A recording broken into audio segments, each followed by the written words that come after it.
There are moments in life when two souls collide in silence. No noise, no warning, just an invisible pull that feels strangely familiar. It's as if time folds in on itself, and what was once lost finds its way back, not through logic, but through something deeper.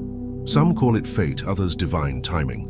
But within the depths of the human psyche, there's a forgotten thread weaving us back to those who mirror our innermost essence. You may feel it as déjà vu, an ache in the heart, or an inexplicable knowing that someone somewhere is meant to cross your path again. This is not romantic fantasy. It is a psychological truth rooted in ancient patterns of connection and separation that Jung explored with relentless curiosity. What if the universe isn't random? What if your lost connection is part of your inner work?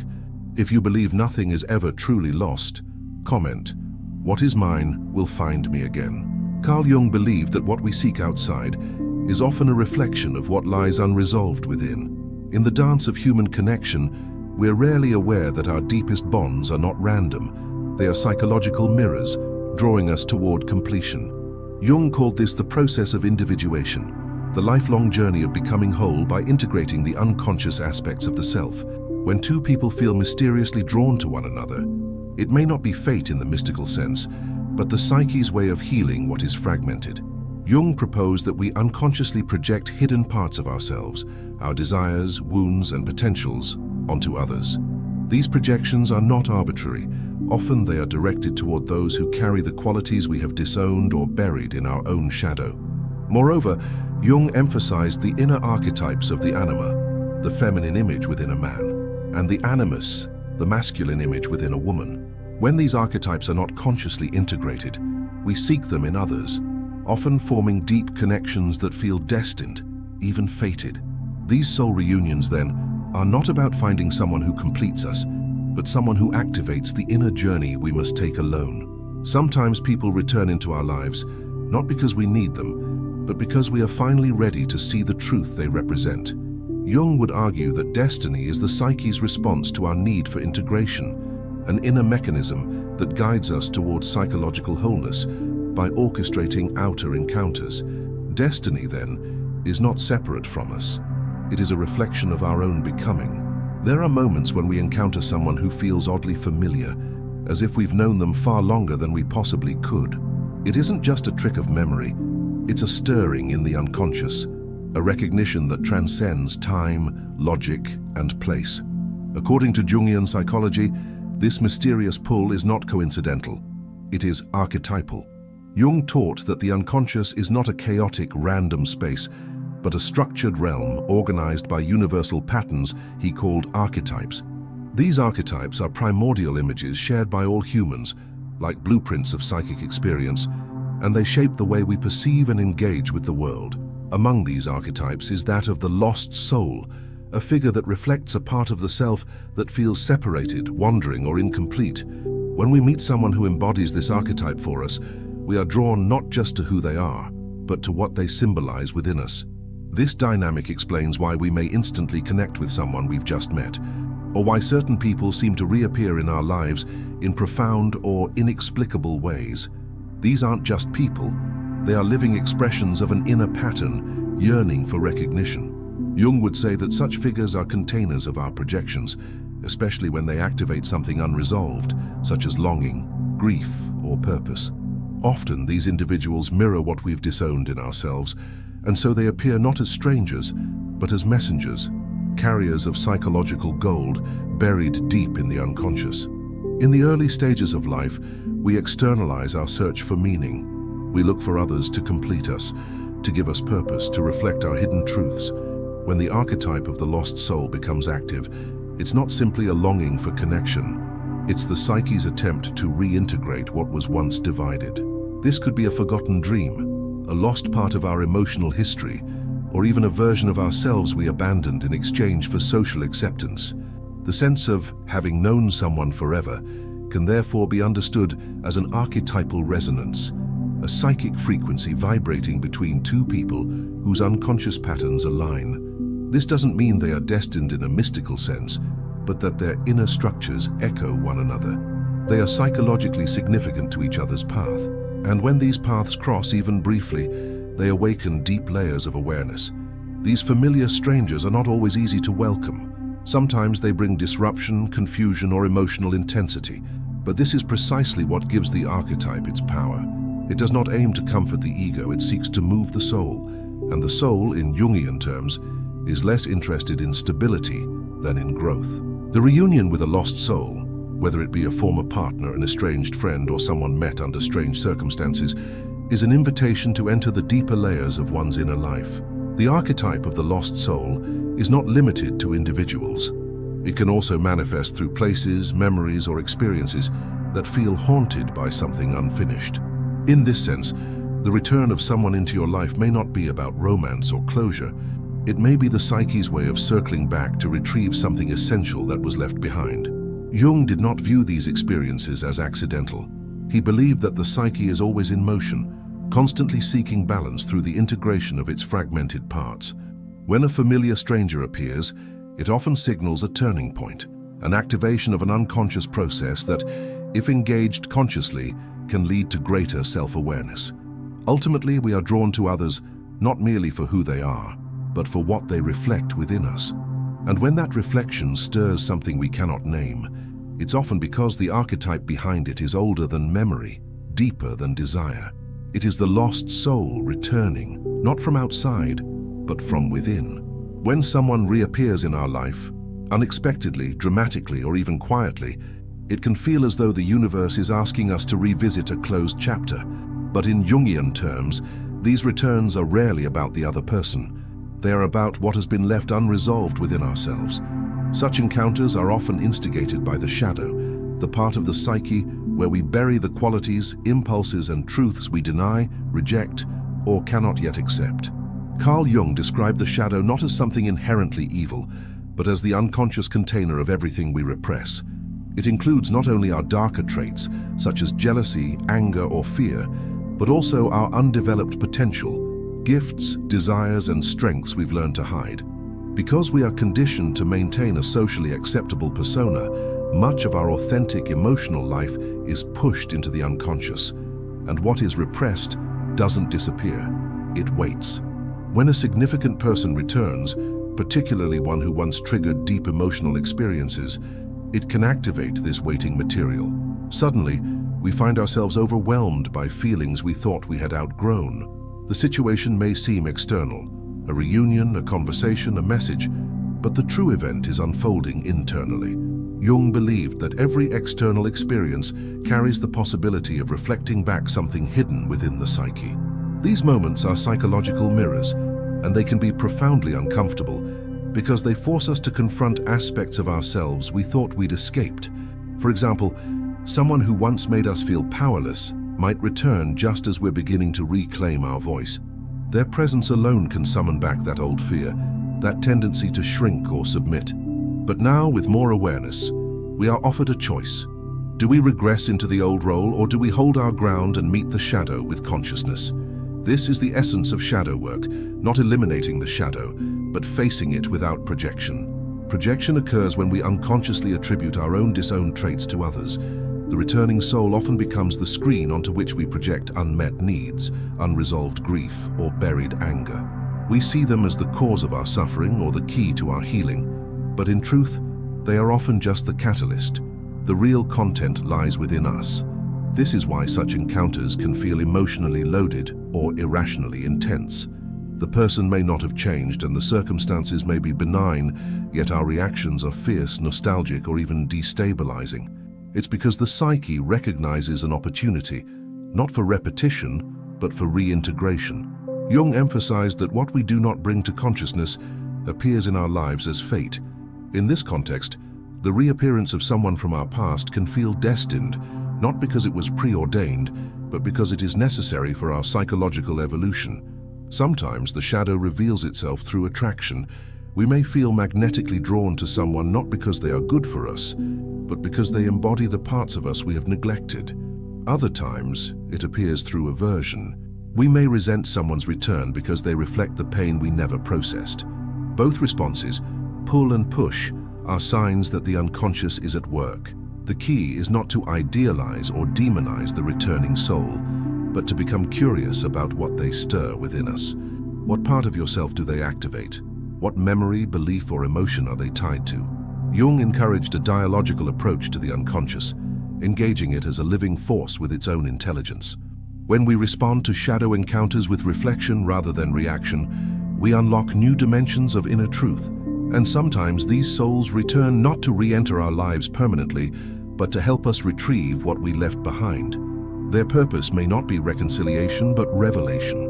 They appear as carriers of forgotten fragments, pieces of self that we exile during times of emotional overwhelm. In this way, they are both challenge and gift. To face the shadow is to reclaim power, and returning souls are among its most potent messengers, not because they complete us, but because they remind us of what remains incomplete within. There are events in life that feel too precise, too meaningful, to be mere accidents.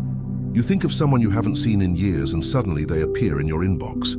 A song plays that reminds you of a particular person, only for them to contact you days later. These occurrences stir something deeper than curiosity. They feel guided, as if orchestrated by an intelligence just outside the reach of the rational mind.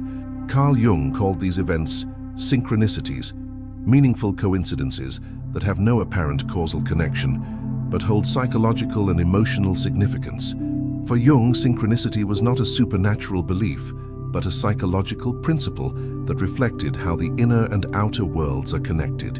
When the psyche is deeply engaged in a process, grieving, healing, integrating, reality often begins to reflect that inner movement. The return of a significant person into your life, especially in a way that defies logic or timing, may be less about fate and more about the psyche's symbolic language coming to life. These synchronistic bonds are not about chance. They arise when the conscious and unconscious minds are aligned, when the ego is ready to receive a message it once resisted. Jung argued that the unconscious is not passive. It is alive, responsive, and deeply symbolic. When someone reappears in your life through a sequence of unlikely events, it's worth considering what the psyche is trying to say. The person may represent unfinished business, a lost part of yourself, or even a future version of who you are becoming. Their return is not the message itself, it is the envelope. The real message lies in your emotional reaction, your memories, and your inner response. Synchronistic encounters can act as psychic thresholds. They appear when we're at a crossroads, when something inside us is shifting, even if we don't yet understand what. You might be stepping into a new phase of life, questioning an old identity, or confronting an internal conflict you thought was resolved. And then there they are, this person who carries the emotional signature of a time you thought was gone. Their timing is not random, it's symbolic. It marks a moment of potential transformation. Jung believed that synchronicity operates within the framework of archetypal patterns. These patterns are not personal, they are universal.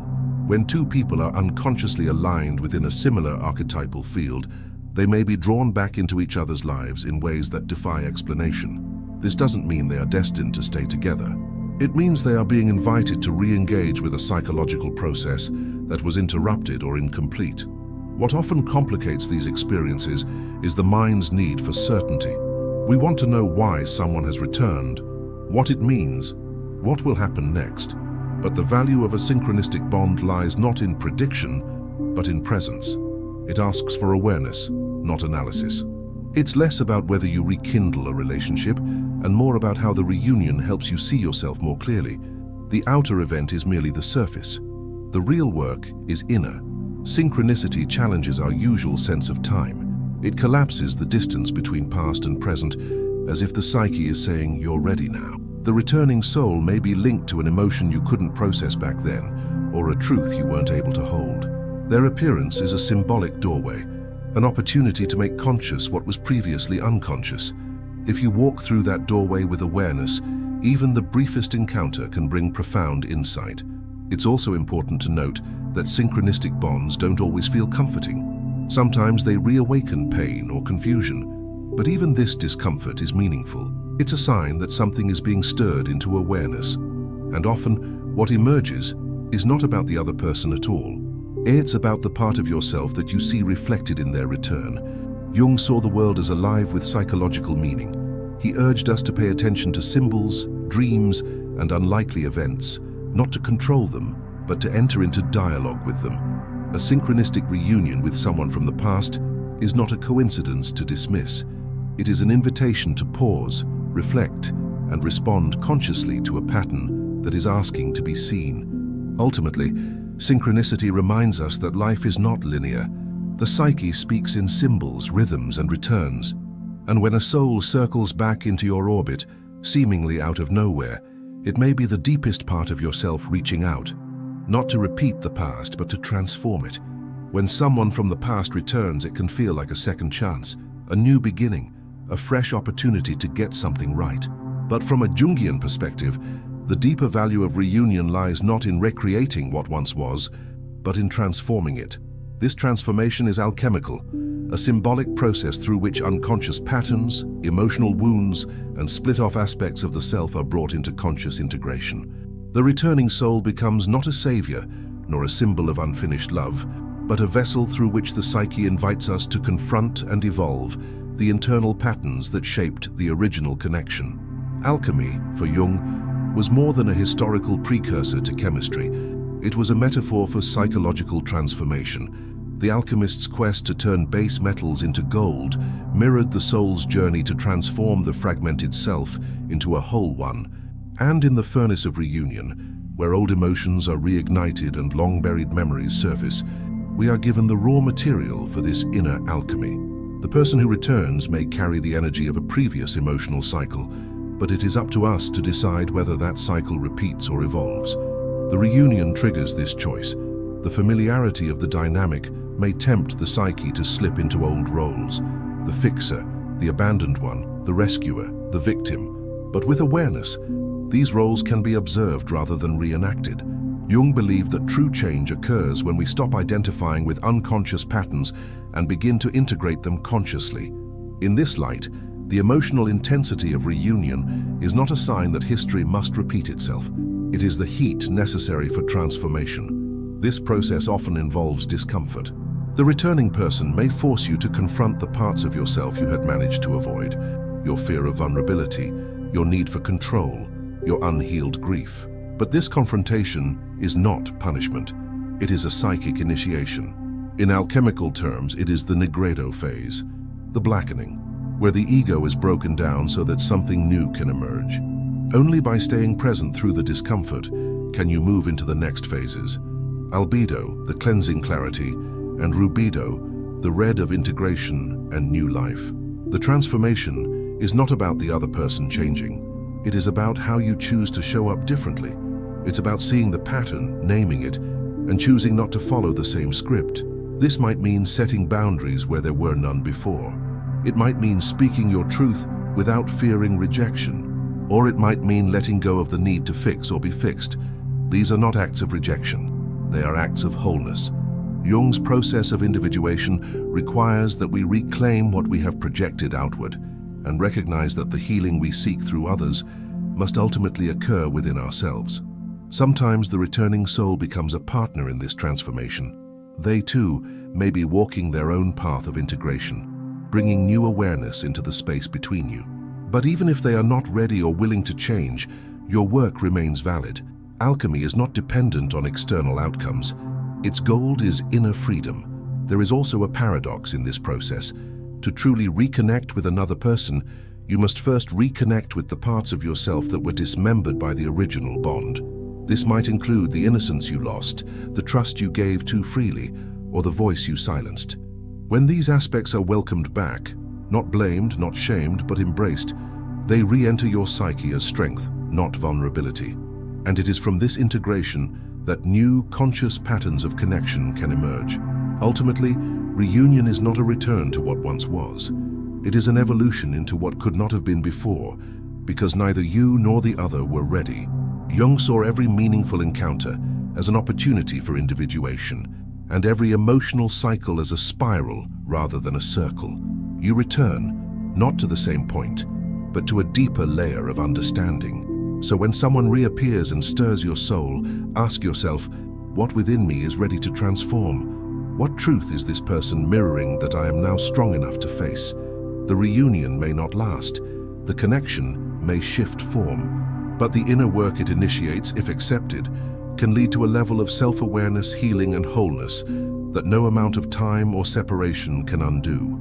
This is the alchemy of reunion, not about recovering what was lost, but about becoming who you were meant to be all along. Sometimes the people who return to our lives aren't here to stay, they're here to awaken. Their presence stirs memory, longing, and sometimes pain, but underneath it all lies the call to wholeness.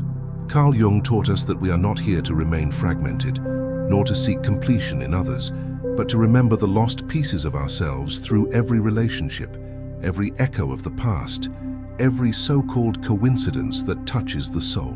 When a familiar presence re-enters your orbit, don't ask if it's fate or fantasy. Ask what in you is ready to be seen, felt, healed. These reunions are not random. They are invitations, crafted by the unconscious, marked by synchronicity, and powered by archetypes that whisper truths too deep for words. You are not meeting them again by chance. You are meeting yourself in a new way, through them. Let this be the beginning of conscious transformation, not repetition. If this message resonated with you, subscribe to the channel and share your reflections in the comments. And don't forget to watch the next video on your screen. It continues this journey inward, where real change begins. Your soul knows the way back. Follow it with awareness.